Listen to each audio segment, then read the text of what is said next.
What's going on, everyone? In this week's book review, we're going to be talking about the book Real Estate Titans.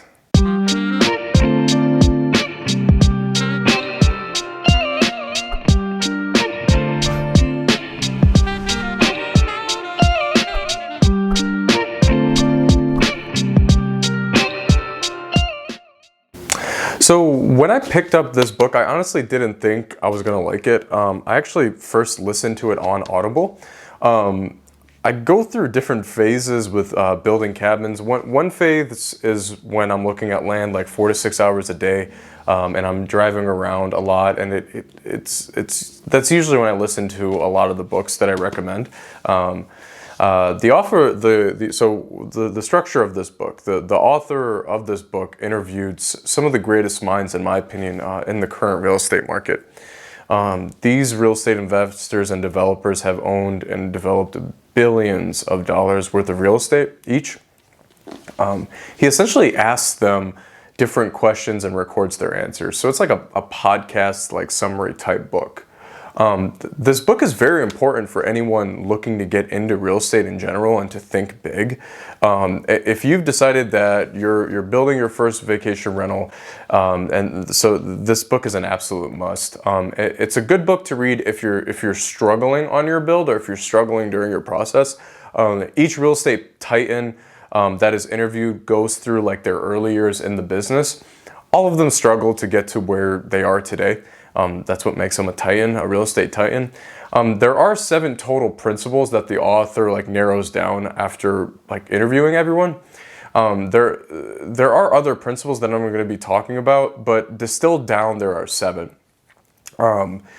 They're all honestly mainly mindset principles. Now, before you brush that off and think it isn't important or anything, it's very important that you develop a strong mindset when it comes to building real estate or real estate in general.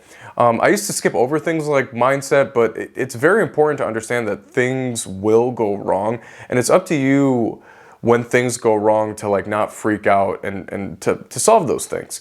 The 7 principles are having a powerful mindset, like I just mentioned, being the hardest worker in the room, developing deep focus and clarity, being educated and quantitative, surrounding yourself with greatness, and be the person that you would want to do business with, and then lastly, execute on your ideas.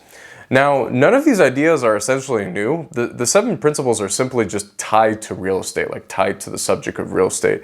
And the author does a great job in explaining that. There are 2 things that stuck out to me in this book outside of the 7 principles discussed. The first thing was that almost everyone that was interviewed talked about how you should use debt sparingly.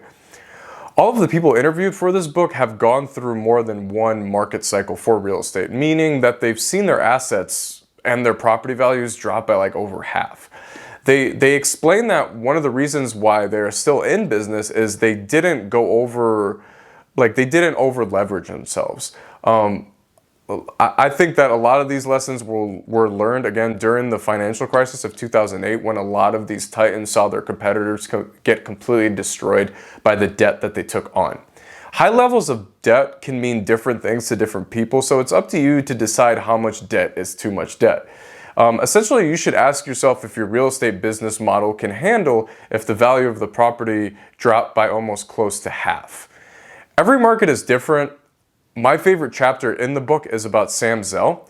Sam Zell is one of my favorite real estate moguls. I'd recommend his memoir, Am I Being Too Subtle?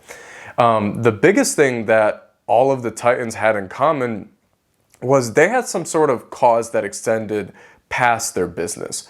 A lot of them invested and donated their money to arts and education. I think it's really important to have a big why, a why that extends beyond yourself and even maybe your family. These titans have touched thousands of people's lives through their real estate projects, and I think it's important to think along the lines when it comes to building your real estate business. If you're developing a new project in the neighborhood, the neighbor may look at you as the bad guy. You're the new person coming in, right?